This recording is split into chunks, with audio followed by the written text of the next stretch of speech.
good morning, um, good afternoon, all right? So, good morning, good afternoon, good evening, depending on where you're watching me from. I remain your hosts. I am Dr. Victor Ekieno, and I shall be talking about acting, all right? Acting school, online acting school. Today is the second day where we shall be looking at our professional acting school. What makes you a professional?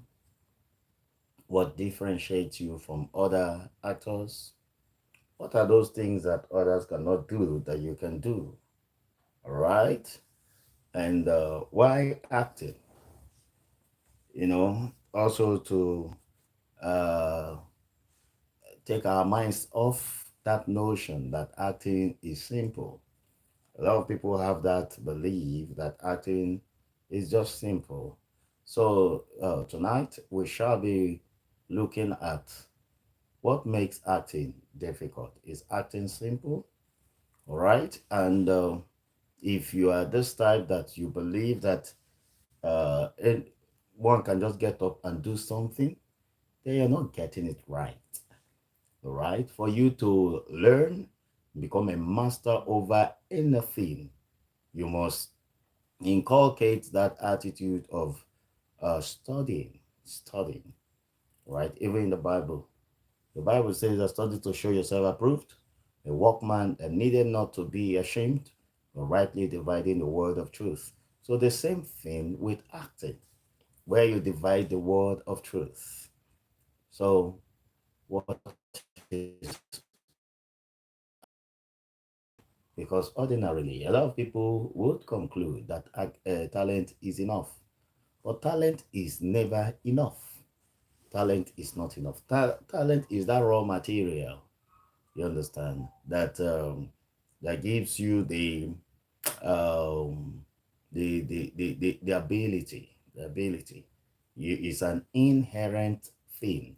It's what we are born with. Okay, that's talent. It's what we are born with. But that thing you are born with, you need to harness it.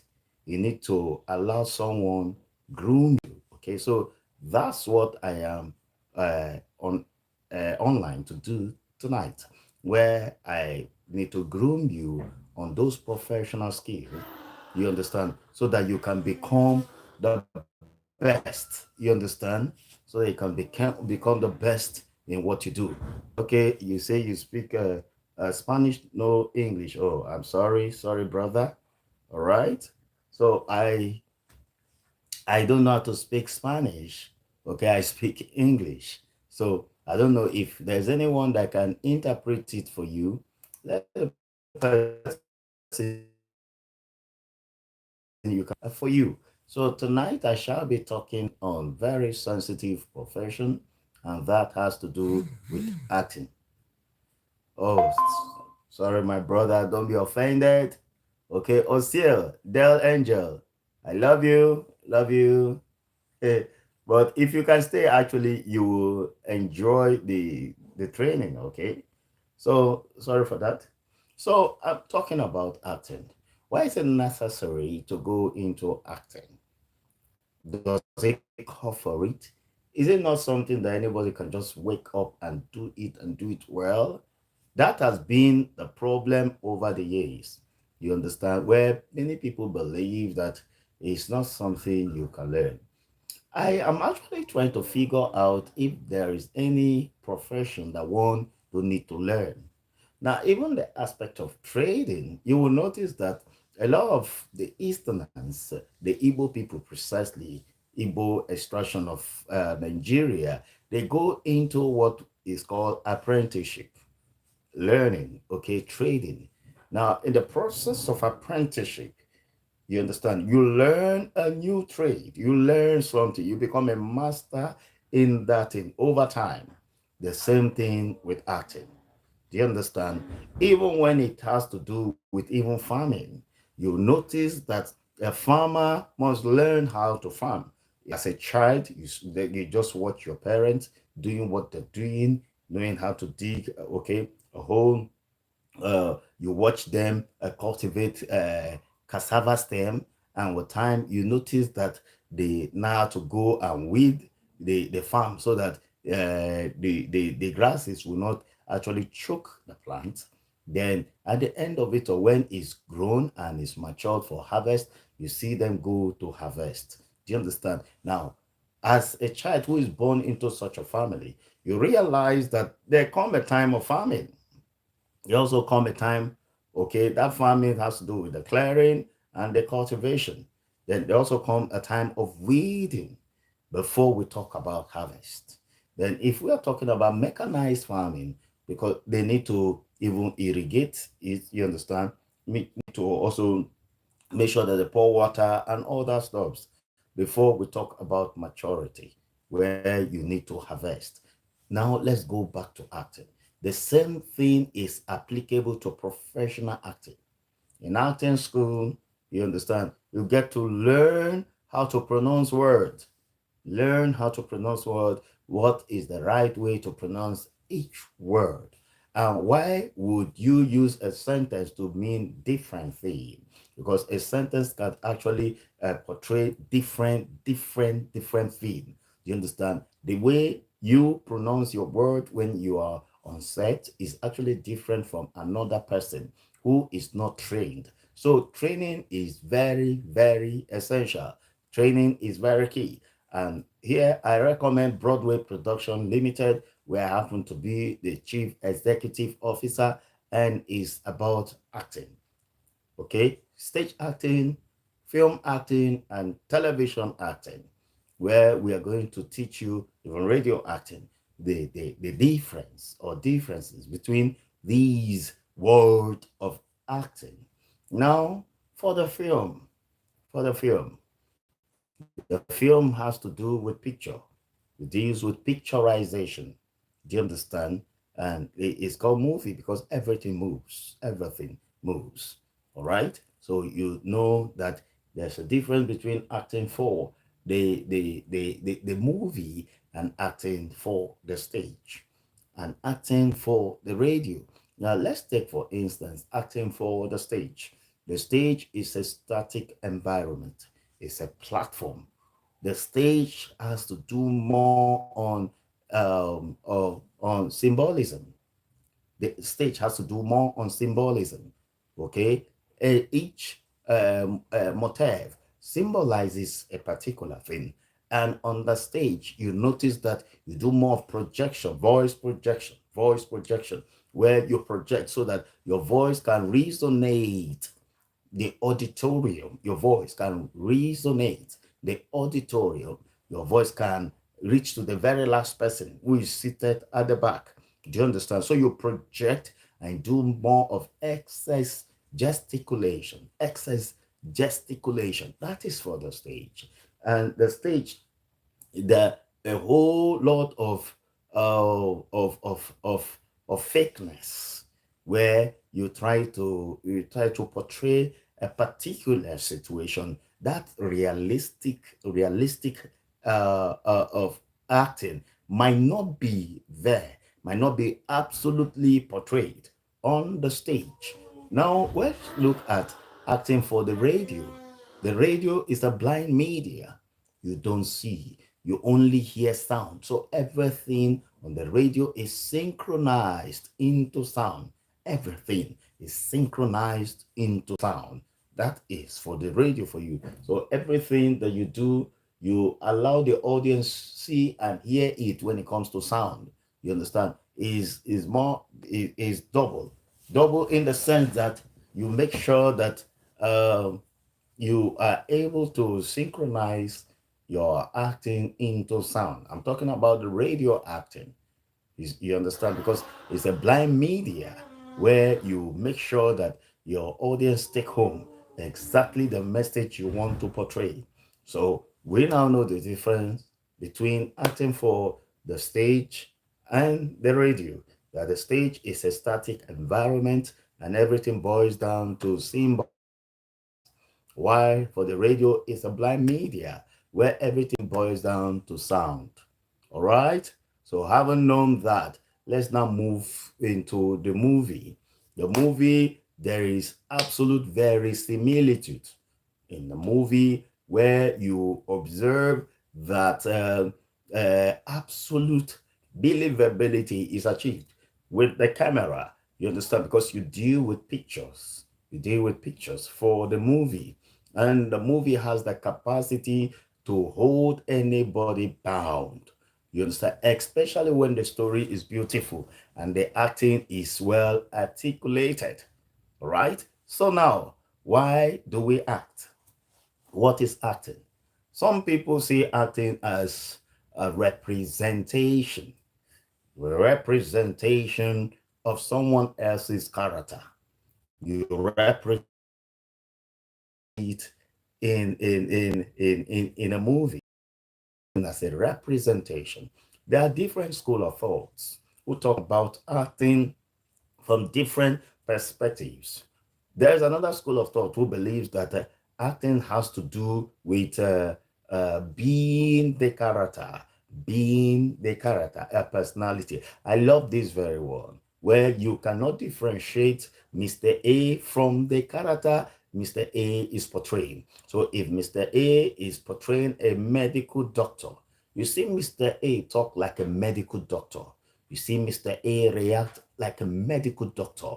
Do you understand? Now, in as you watch the film, you will conclude that Mr. A is indeed a medical doctor.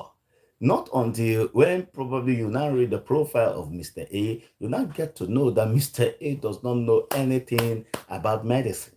Do you understand? That's the beauty of acting. You understand? Especially when it comes to the movie where Mr. A subsumes himself, internalizes his role, and makes sure that he's able to portray that role believably. Now, there's another school of thought that talks more on imitation. Yes, according to Aristotle, human beings love imitation. That's the truth. They love imitation, seeing imitation and imitating people. That is just the truth. Human beings, the way we are wired, we love imitating people. And there is no one who will say he or she has never imitated before. Do you understand? So we imitate. We have that instinct in us to imitate imitate one another.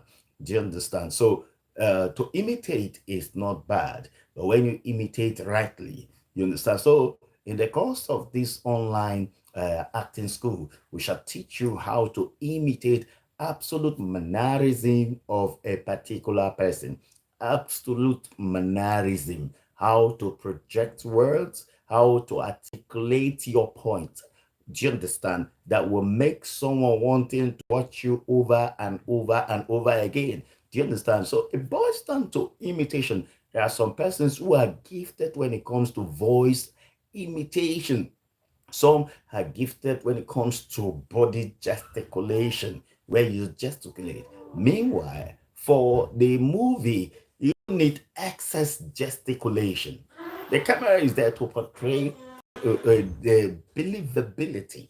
Do you understand? So you don't need excess gesticulation. And did I say you shouldn't gesticulate? No, you will definitely gesticulate, but it must not be excessively, because there's overacting. When you overreact over a certain situation or so over a certain thing, you kill the beauty of it. You start overreacting is like wasting your time. It's an effort in futility. So how do you avoid overacting? Overacting now is by being yourself, being a character, being a character. You understand? And how do you become a character where you are not differentiated, where you cannot be differentiated from the person you're portraying? Is by understanding, number one, a key thing about acting, the script. Do you understand? Now, before we talk about the script, you must have this understanding that the actor is the major tool. Do you understand? Unlike a medical doctor who has the theater, do you understand? It has the apparatuses, do you understand? To use. The actor's tool is his own body. The actor's too is his own body. Now, how do we identify the tool of an actor? Is the body and the voice and the soul. Do you understand? Now we know too well that the soul rather, is the storehouse of emotion. The storehouse of emotion. The body has to do with flexibility. An actor must be flexible. An actor must train and be flexible. If an actor is not flexible, then the message is not passed. So an actor must learn how to be flexible. You understand? Flexibility is the watchword. Flexibility is the key where an actor must go into proper training, deliberate training, where you train the actor, train his or her mind. The actor must train his or her mind. An actor must train his or her voice. An actor must train, as in put his or herself in shape. You understand? Where you can go to a gym house and register there and make sure that you train yourself to shape. You understand? And that falls under flexibility. There are school of thoughts like the Vertvelwood Meyerhood school of thought that talks about the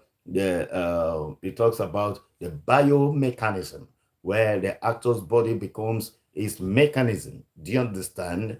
And there's also another school of thought that talks about flexibility of an actor, and that is the Poor Theater by Konstantin Stanislavski. You understand? Talks about the Poor Theater and is known as the system method. You understand? Where you must uh, train yourself to shape. You understand? Then an actor must be careful what he takes. The intake, what you take, is it heavy on you? Your intake, you understand? Is it something that allows you the flexible? You must be in shape all the time to be able to portray your role very well. Then your voice, breath control. As an actor, you must learn how to do proper breath control. That every day, just like an athletic will actually go into training, daily training. An actor must go into daily training to be in shape, to be in form.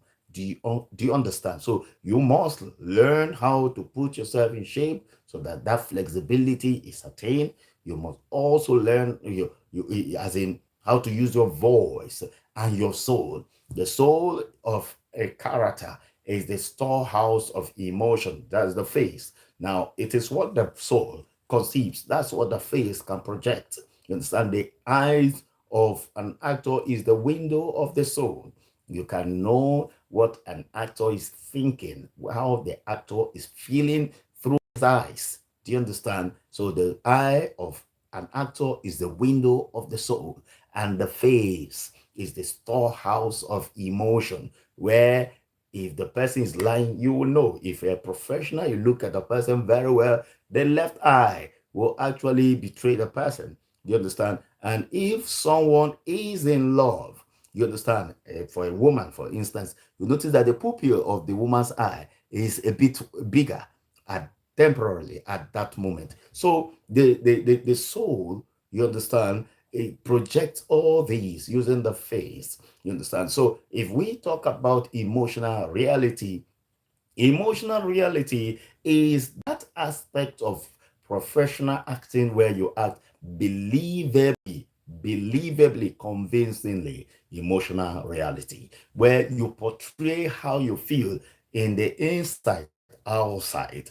Okay, I repeat, where you portray how you feel in the inside, outside. Then, in a case whereby your role has to do with you actually crying, all you need to have that emotional reality is by taking your mind back to your past. We all have our past. That's the truth. Every human being has his or her past. And most of us, our past are ugly. Do you understand? Now, you take your mind back to the very day you once wept over the death of a loved one, or probably your guy broke up with you. And this is someone that you have already made up your mind that you're going to spend your entire life with. And he breaks up with you. You understand? How do you condone this? Definitely you shed tears. You understand? So the shedding of tears is what Aristotle calls the purgation of emotion. The purgation of emotion is the shedding of tears. Do you understand? So now go back to emotional reality where you portray the role you are acting from your emotion.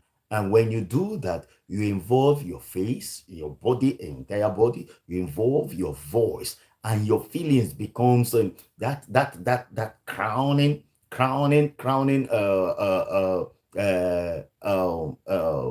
like your feelings crowns it all. You understand? Where whoever watches it will be absolutely convinced. Absolutely. Okay, there's a difference between being convinced and being absolutely convinced. And there, in a case where you are acting like a native doctor, you realize that after the acting, everybody that sees you believe that in real life you're a medical doctor. It is what the emotional reality has actually nudged this person's heart to believe that you are not faking it. Okay, you are not faking it, that indeed you are a medical or a native doctor. So that is what emotional reality does. You understand? Okay, thank you so much, friends group is asking the next class. The next class is tomorrow, okay? The next class is tomorrow, same time. Tomorrow, okay? We do this every day. So now, emotional reality is that uh, realistic acting, realistic picture that an actor portrays, an actor brings to life. And in doing this, there's something we call reading. Reading is the heartbeats, do you understand, of the script. Every script has its own heartbeats. In fact, I will often say that every scene has its heartbeat. The scene, if it's a slow-paced heartbeat, the conversation of the characters will be very slow. But if it is a fast-paced heartbeat, the rhythm, the dialogue of the characters will be very fast. You understand? So the rhythm is the heartbeat of the script. Now, if you listen very well, you notice that the heart is beating. So when the heart beats, it shows that the being is alive. The being, the person is alive. The same thing with the script. The script is beating. The heartbeat of the script is beating. And when probably the heartbeat starts beating very fast, you understand? In real life, is either you're running or you're fighting or you're doing one exercise or the other that makes the heart to beat faster. For the movie, when it beats faster, is what we call the climax. You understand? From the very moment of the beat, you understand, is where we have the beginning of everything. Then in that heartbeat, we have what we call dramatic actions. The dramatic action is actually the clash of forces between two characters or characters, as the case may be, is what we call dramatic action, where two characters collide. For instance, when a character comes and say, "You mean you romanced my wife?" And the other character, main character, says the woman in question is not your wife. And the character A says she's my wife because I have paid a bride price. And character B says she never said so. She said both of you are just dating. Do you understand? And character A says, did she say that to you? And character B says, yes, she says that. She said that to me. And character A say, for you lying against my wife, and she had told me everything that you force yourself into her, you are going to pay for this. And character B says, you won't do nothing. And probably character A says, bet me and watch out the turn out of event, what I will do to you. That point is what we call dramatic action. It's a clash of forces. The character A is a force. Character B is another force. So these two characters are clashing. You understand? Now, in a case where probably the first scene, we have them talk this way, then the next scene, we now have character A and character B on a lonely path. I just want you to take your mind there. A character A and character B in the first scene had already confronted each other, called each other names. Then the next scene, we have character A and character B this time around on a lonely path. What comes to your mind as a viewer is like, they are going to fight.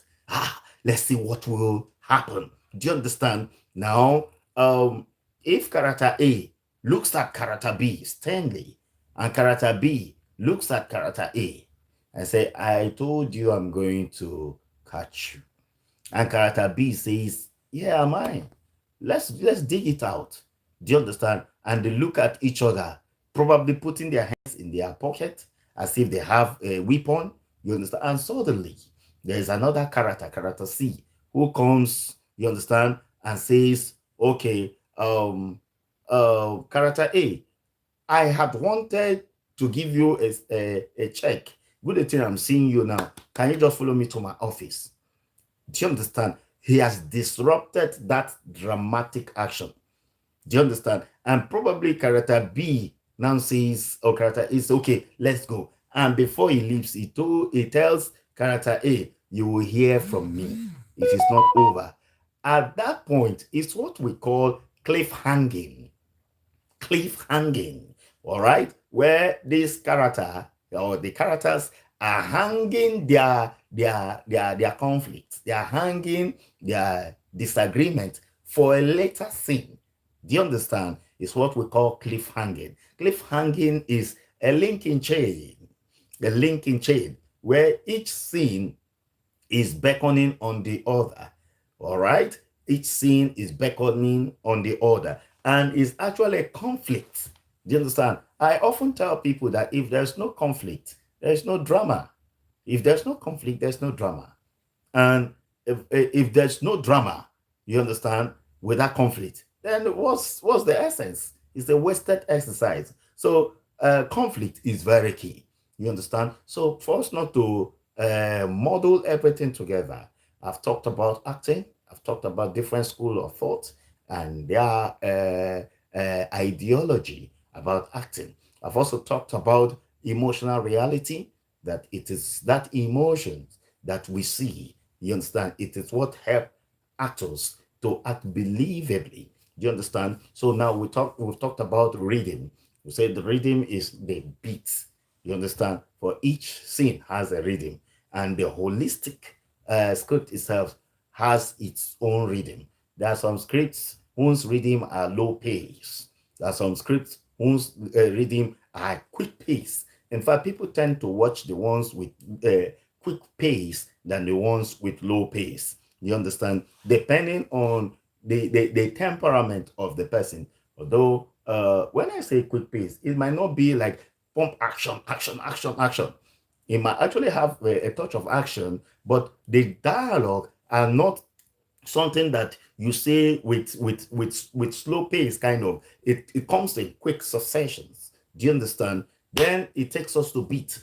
The beat, now you can actually look at beat with rhythm as being synonymous. You understand? The beat is how the actors renders his or her lines. The beat, how the actors renders his or her line. For instance, if I see a female character that I'm in love with, I look at her and admiring her, I say, you look so beautiful. And the character says so. Thank you so much. You're making me to blush. Do you understand? Now, we have started a conversation. So the conversation there is that beat, the way she responds. If, for instance, I say, you look so beautiful. And the character says, are you serious? I say, yes, I meant it. And she never uttered a word. She just looks at me scornfully and walks away. The beat is dead. The beat is a sad one. The mood of that story is sad. You understand? It is not an atmosphere of friendliness. You understand? So, what the character says, how the character says it, is what motivates other reactions. So, here, Mayor Hood said that you prepare for the action itself, and the corresponding reaction. So, how do you prepare for the action? The preparation of the action is the script you have gotten, the time you find time to read, your internalization. You are preparing for the action. Then the action itself is actually when camera is on you. That's the action itself, where you start replicating what you've already crammed, what you understood about the script. Then the corresponding reaction is what the viewers say. Do you understand what the viewers say after you had performed? Do you understand? So, having known about this, someone wanted to know more about internalization. Internalization. How do you internalize a role? You understand? In the course of internalizing a role, so many things are put into consideration. As an actor, you must internalize a role by looking at the script.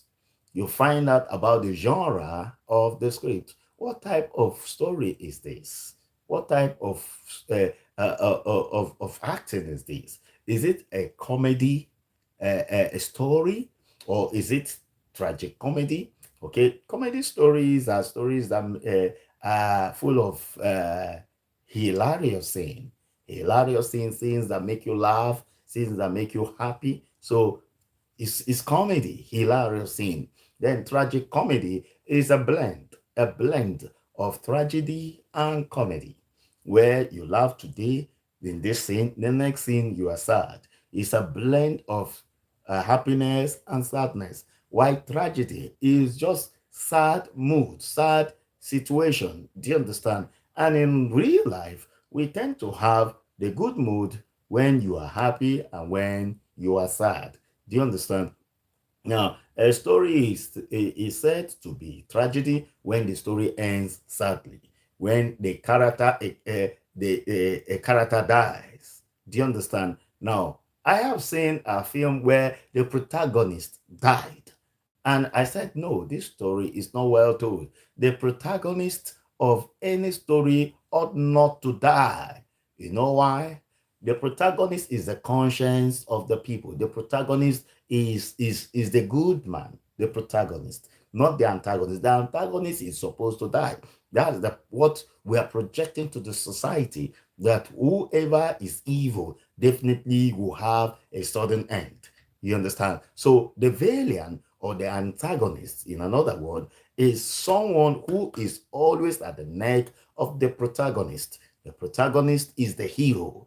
The protagonist is the conscience of the story, the conscience of the one that stands for the truth. You understand? The one that is there to help the needy, the weak. You understand? So that's what the protagonist stands to do. So for any story to thrive, you must also give more credence to the protagonist. It does not mean that the protagonist will not suffer. The protagonist will pass through hard times. In fact, what makes the protagonist is the ability to pass through hard times where things would not be rosy for the protagonist. But by and large, the protagonist will triumph. You understand? And that brings us to real life, that for every great man, there is a scar. You understand? There is a scar of his past, how he was able to scale through the hurdles of life. At the end of it, as they say, he's a big man. Nobody remembers when he was broke. Nobody remembers when he wasn't having anything to eat. But what we celebrate is the victory, the success. And everybody will say that a man who is rich has many friends. That is the truth. You understand? So back to the script, to the movie world. You understand? A protagonist is one that defends the truth.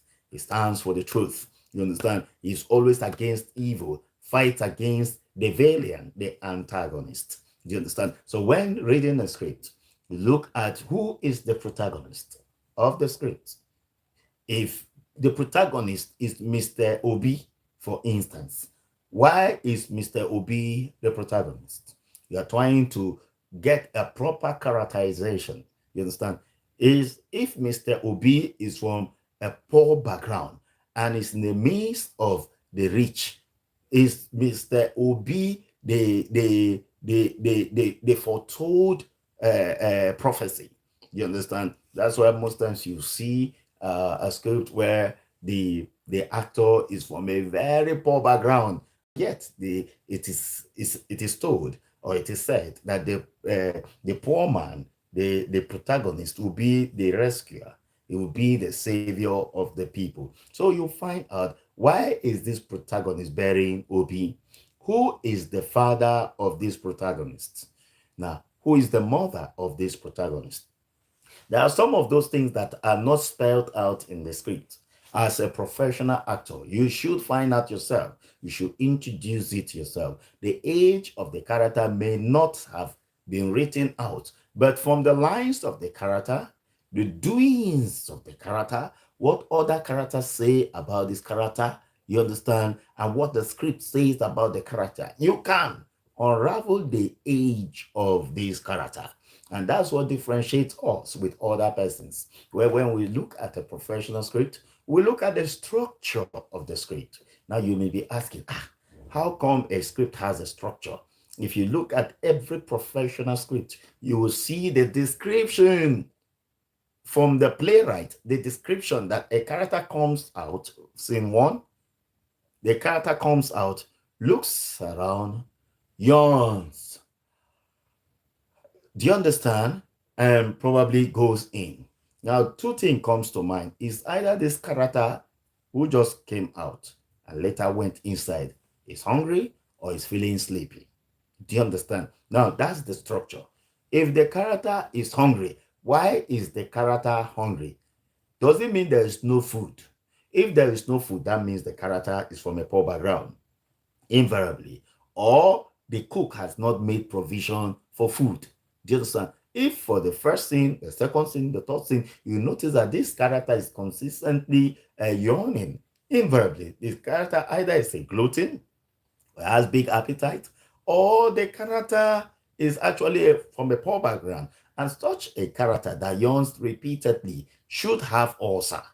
Do you understand? And if the character now opens his mouth or his or her mouth to say, for some days now, I've not seen food. I've not eaten anything. Now you conclude that this character is a poor character. Now you find out who is the father of this character. If the father of this character is Mr. Jonathan, you start looking at the fact that, or concluding to the fact that Mr. Jonathan is a failure. He cannot take care of his family. Do you understand? Now you find out about these professional things, that you get to know precisely why the character does what he does. Do you understand? You find out the season, where is this character from? If this character is an Ikwere man, all right, Ikwere is actually a set of people in River State, Nigeria. Now, if this character is an Ikwere man, how come this character is not rich? You understand? If the character is from Ikwere, how come the character is behaving the way he's behaving? Is the character the first son of his parents? If the character's parents are dead, who killed the character's parents? Do you understand? These are how you realize the characters you ought to play. Now, if the character is dead, what was the cause of the character's parents' death? If probably they were sick, was it a natural phenomenon or it was something that was caused by the character's uncle? If the character's uncle is embittered over this very character, could it be that this character's uncle was the one who killed this character's father? If the answer is yes, how would this character A behave towards his uncle? You understand? Is he going to be friendly or is he going to be hostile towards his uncle? Because if this character is not hostile towards his uncle, is either the uncle will kill him just the way he killed his father, or could it be that this uncle is playing a smoke effect? You understand? Where he wants to come closer to his uncle who masterminded the death of his father so that at the end he can annihilate him, so he can kill him. So these are the things you find out in the script. You read the script the first time, you read it the second time, you read the script at first to enjoy the story of the script. After you have read it to the end, then you read the script the second time, this time around taking cognizance of what other characters say about you as a character, the character you're playing. When you read it to the end, then you take cognizance of what you say about other characters. Do you understand? Then you read it to the end, then you go back again to look at the structure of the script. What does the script say about you as a character? You understand? Now, having done that, then you can go back again to know what other characters say about you, what you do, you understand, and why you do what you do. I tell you the truth, with this knowledge and understanding about the script, even if you forget your lines, you know exactly what to say. You know where, when to come, what to the story, because it does not stop you from adding what is not originally stated in the script. Nothing, there's no big deal. Hence, you can repeat it over and over again. Beautiful. Do you understand? And that is what actually stands you out. That's what differentiates you from other characters. Do you understand? So we're still talking about acting for believability. Now we are also talking on the fact that it is good for you to learn whatever you must be good at. You must learn it. You understand? You don't just wake up and become a pro on something that did not take time to learn. Learning is very, very key. It's very essential. Undermines the power of learning, and that person is not ready to grow. So tonight we shall be looking at this intricate aspect, this core aspect of professional acting, where realistic story are told. You understand? There are some stories that are very tasking. In fact, ideally, every role you play should be tasking. If you do not allow the role to tax you, the real you will not come. The real story will not be told. The real character will not be portrayed. So you take time, find out about those core things that are silent in the script. Those core things that the playwright do not take cognizance of. As a professional actor, you should take cognizance of those core areas. Then you can now verbalize it. You understand? When you verbalize it, it makes everyone wants to watch that scene over and over and over again. Now, if it's a character that is prone to music, you should go and learn how to sing. And nothing stops you. So that as you give your lines, intermittently you can stop and actually sing a song. That will help you, you understand, sustain the mood. Because music on its own has its own mood. It creates a mood. It has the way of spellbinding, okay, your characters, or your viewers rather. It spellbinds them. They want to watch more of you. You understand? And that is just it. For you to be a good actor, you understand, you must learn how to go the extra. Okay, someone just came up with something.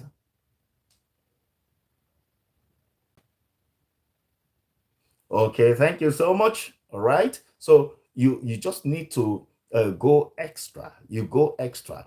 By going extra, you give people the reason to actually sit back and watch you. How do you go extra? By finding out details about each character. Shakespeare would say that act begins where those tiny beats, you understand, start for. So those little beats is actually where act begins. You understand? Though a lot of people ignore all these. You understand? So that's why I'm bringing it to us that we shouldn't ignore it. Take cognizance of everything you do, and that is what will stand you out. All right. So we've talked about shedding tears believably without asking anybody to slap you, a character to slap you on set, without asking for rub or applying water. All you just need to do is to take your mind back to your sad event, what had happened in the past that you do not like, and imagine that is happening now. I tell you the truth, tears will come out effortlessly. You understand? And that is what will stand you out. You understand? Because you will notice that the real you will speak out. Okay, fine. So I haven't talked about that. We've also talked about conflicts. You understand that conflict is what makes a story very pushy. Conflict is what makes a story very pushy. And if there's no conflict, then there's no drama. Now, in a situation whereby the first scene, the second scene, the third scene, the fourth and the fifth scene, you'll notice that all the characters are just saying yes, no, yes, no, yes, yes, yes, yes, yes, yes to everything each of them say. You understand? It will be boring. So the aspect of when a character A says to character B, you before I go and come back, all right, I want you to tidy up this house. And character B says, please, I don't have the strength to do that. And character A says, this is the last time I'm going to repeat anything concerning this. I've given you a standing order and you must carry it out. And character B says, please, not all the time. I'm a human. I need rest. That is what we want to see, where it must not be smooth all the time. That's the beauty. So in a case whereby character A comes back and now realize that character B did not sweep the house, what do you think will happen to character B?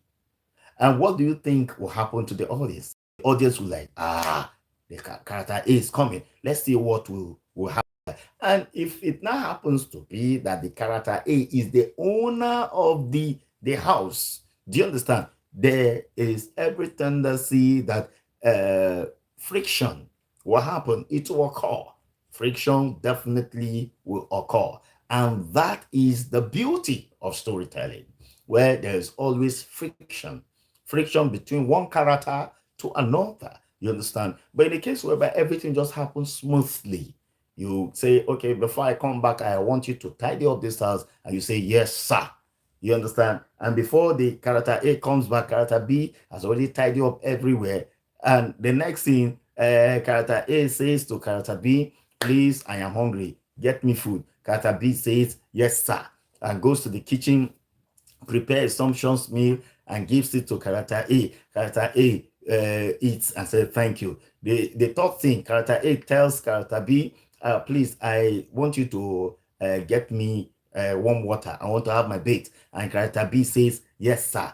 You understand? The story becomes boring. But in a case where character A says to character B, I want to bait a warm water, and character B says, you're sending who? And character A says, I'm talking to you. Go and get me warm water. I want to have my bait. And character B says, wait there. You wait and you wait and you wait. Do you understand? Because I'm not going to do that. You notice that there will be friction where character A will say, have you forgotten that you're talking to your elder? And character B says, and so, if you're my elder, are you the first elder? Do you understand? And before you know, there's a conflict. If there's a conflict, then we start finding out who owns the house. If, for instance, the character A and character B do not say who owns the house, but they are cohabiting together and they are always at loggerhead with each other, I tell you the truth, that is the beauty. That's the beauty, because you keep everyone on suspense. People want to know, the audience want to know who owns the house. You notice that A is given an order and B is also given an order. You understand? They are giving order to each other simultaneously. You understand? It's towards the end of the story now we get to know that they actually jointly paid for the accommodation. They say, "Oh, I thought as much.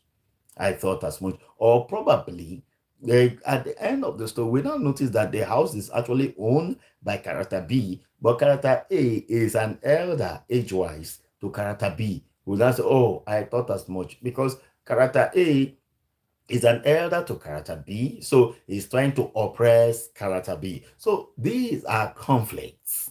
You understand? That's the beauty of storytelling, where there is always time to time disagreement between each. Okay, thank you so much. So an aside in film acting is when two characters are talking and you are saying, "You know, I love you so much." And the character B says, "You do?" You say, "Yes, I truly love you and I will love you forever." And suddenly, character A just moves aside and says she does not know that I'm lying to her. And she say, "What did you say?" "No, no, no, no. I'm saying that you are the best. You are so impeccable. You are beautiful and all that." That singular act is what we call an aside.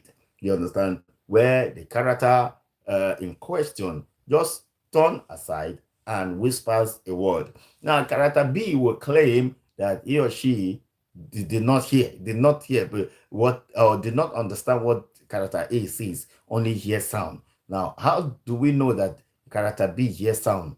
He will ask, "What do you say? What do you mean?" You understand? And it is now left for character A to lie. You understand? It's what we call an aside in film. You understand? An aside in film. So that is actually what moves the action. Now, soliloquy, where someone says that soliloquize, is to think aloud, where your thoughts, you understand, it speaks out what you are feeling. Your innermost mind, your conscience is speaking what is running on your head. And you can just sit down under a mango tree and the next thing your thought is speaking. You are not moving your mouth, you understand, but your thought is speaking. So when will these hard times come to an end? I am so tired of everything. You understand? I don't know if I should commit suicide. If I should do that, how will my wife and my daughter survive it? And later you come back to yourself and say, "I'm so tired. I'm so tired." Do you understand? You are soliloquizing. That is soliloquy. Do you understand? So these are ingredients in acting. These are ingredients in acting. You understand? Where you make sure that you add all these into consideration. I tell you the truth, you will make a good actor of yourself. So acting is being a character. Acting is being a character, not faking a character, not just faking a character, not just representing a character, is being that character. Talk like the character, act like the character, behave like the character, learn the character's language. Learn the character's language. Now, if you're portraying a role of an illiterate, you talk like an illiterate. You talk like an illiterate. Your accent should connote that you are an illiterate. You need to go to the market and find out how illiterate traders behave, especially if you are acting like a trader, an illiterate trader. Go to the market. The market is actually the base where you can actually understand what is happening there. So you look at one particular character that is actually an illiterate. You interact with the character first to decipher the educational level of this character. And when you get to know that this character did not break chalk, all you need to do is to be closer and watch this character sell her goods. And by the time you watch one, two, three, four, five, probably to 10 customers coming to buy from this character, you are learning how to act that illiterate part. And when you are given that role to act, haven't done your proper visibility study. You become real in that thing. You be that character. And that's why a lot of people will say, I watched you and I was like, you've not broken chalk before because you talked like an illiterate. You walked like an illiterate. You behave like an illiterate. Those ones who are so loquacious that everything they shout and all that. If you are acting that role, put in that little mannerism. You notice that the real acting will show, the real character will show. So characterization is one key aspect that a lot of people are finding difficult to wear. You understand? You're supposed to wear it like you wear clothes. You understand? Where you wear a cloth. I frown at the fact that notwithstanding whoever is doing this, that you are acting an epic film, and you perforated your ear, and you have an earring for a core epic film.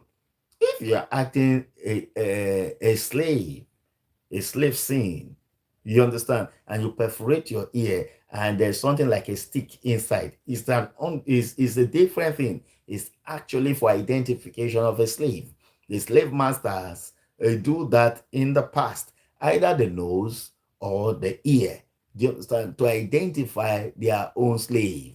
You understand? Or you see something on the slave's wrist or a mark on the body. You understand? It's understandable. But in a case whereby you are actually acting core epic, and yet the things of modern things are being seen and shown in you, then you're not getting proper interpretation of characterization.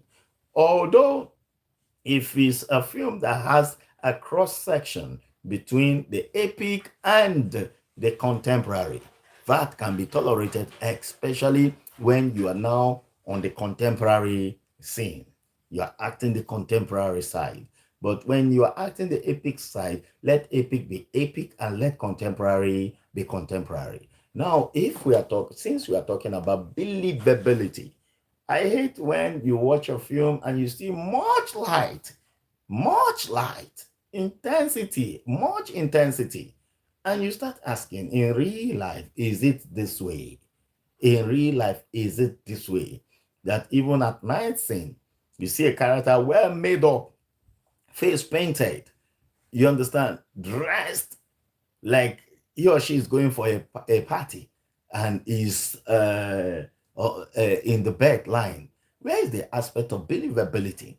I want a situation where we start putting this into consideration. A character want to sleep actually. Let's see your hair scatter. Let's see you look, though you might appear on your nightgown, it's a different thing. But you understand, let's see you appear a little bit shabby. You understand? It's a way of depicting believability. Let that much in lighting intensity be reduced. You understand? So that that absolute believability will be achieved. That is acting. So I'm even delving into scenery. Do you understand? So acting is very, very essential, very, very key, where you can actually offstage other actors on the stage. So we have talked about emotional reality, we've talked about beat, we've talked about reading, we've talked about the genre, so we've also talked about the script. You understand? So what differentiates one script to another, and how do you wear your role? You understand? So we shall still continue with this so that we can know exactly what we are doing. A lot of people pick the camera and they say they are distracted. Distraction should not affect you, because psychologically you should be concentrating with your fellow player on set. Should be concentrating absolutely, and that is what actually gives you that grasp, that finesse over what you are doing. And in doing this, I tell you, become a pronounced scholar. You understand, in acting. So acting is deliberate. Acting is not a happenstance. Acting is an arrangement of different actions bringing into one instant. That's where we talk about ensemble, where different scenes are being collated together to form a whole. You understand? Now, each scene, I see it as a sentence. Each scene is a sentence. And so just like the normal, we say we can have up to 8 or 10 sentences to make a paragraph. Each scene is a sentence professionally. So, and each sentence must articulate the point. Each sentence must articulate the point. If it's not well articulated, then there is a problem. You understand? So if we consider the act one, what Aristotle talked about, that a film must have or a story must have the beginning, middle, on and the end. You understand? These are very key. The middle should be seen as middle. The beginning should be as the beginning, and the end should also be as the end. So each act, each scene is a sentence, and that sentence must be well looked, must be well articulated to be able to project the reason, okay, the essence of the story. So acting is something you must learn. Acting is something that you must be deliberate in what you are doing. And when you are deliberate in your acting, people get to know you quickly. When you are deliberate in details, people get to know you as a professional. When you are deliberate in your pronunciation, people hear every last letter of what you say. When you are deliberate in finding out who this character is, you will not find it stressful when you are acting, because you have already made your visibility study, you've made your proper research to know where this character is from. You understand? And if the character is from where people draw mark, although the playwright may not have included it, you can actually draw a mark on your face. You understand? You can introduce that to a director. A good director knows exactly what to do. And I had said that you get to know a character by what the character says, what other characters say about the character, what the script say about the character, the structure, and what the character does. So these are the key things you get to know. When a character says, "You thief, you are just like your father," then you find out, read the script very well, find out if there was a time your father stole. If your father had stolen, then you may end up being like your father. But in a case whereby probably there are some lines that where you say, "I don't want to live like my father. I don't want to be like my father. I am not my father. I am a different person," then your character must definitely change. But in the case whereby you say, "Go and ask my record, go and ask the record of my family. My father was a brutal man. My father was a killer. My father was a warrior. And same is in me. The blood runs in me." Then we start seeing you displaying those mannerisms, start seeing you displaying those nuances. You understand? To portray that indeed you are not clean. Indeed, you are the true son of your father, because your father was a murderer. You understand? So read the script very well, face by face. Then you will know exactly how to act. Next class, we shall look properly again, in depthly, into what the script says, how the script says it, and what we need to do to bring out the very best in us. And even if it's a comedy, there must be that touch of professionalism in what we do. You understand? There must be that touch of professionalism in everything you do, and you start learning, start enjoying while you do what you do. Do you understand? And I tell you the truth, notwithstanding the number of persons behind the camera and the camera looking at you, your best will always shout out. So that has been my plan. Okay. So thank you so much for being with us. My plan is to make sure that I build a character, a formidable character, a character that people look forward to, a character that people want to be like, a character that is expressive, a character that has absolute ingenuity, a character that is the best, a character that knows what to do part time, a character that knows when to speak, a character that can articulate his or her point very well. And that is what Broadway Production Limited is all about. So tonight we have actually looked into this segment, and I believe that tomorrow will definitely be better than today. So we get better every day. Thank you for your time. Thank you for the moment. If there is any question about acting, please you let me know so that I can give you the precise answer.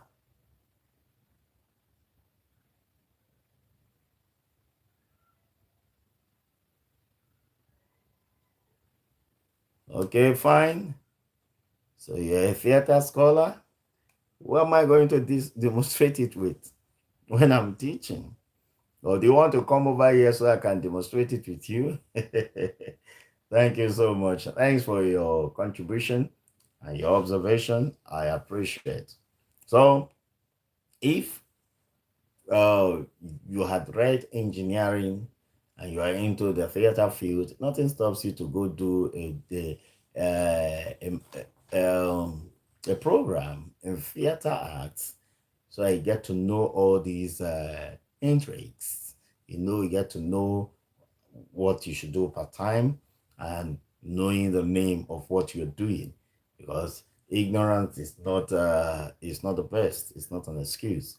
Where you keep dwelling in ignorance, you don't know exactly why you're doing what you're doing. But you say you're a professional actor. The day you find yourself in a gathering of professionals, you won't be able to air your mind. And if you're talking from the surface level. You are not in depth, and that will not help you in this industry. So thank you for your time. Thank you for the moment. So same time tomorrow, we're going to meet to look on other aspects of professional acting. God bless you. Thank you. Bye for now. Whew.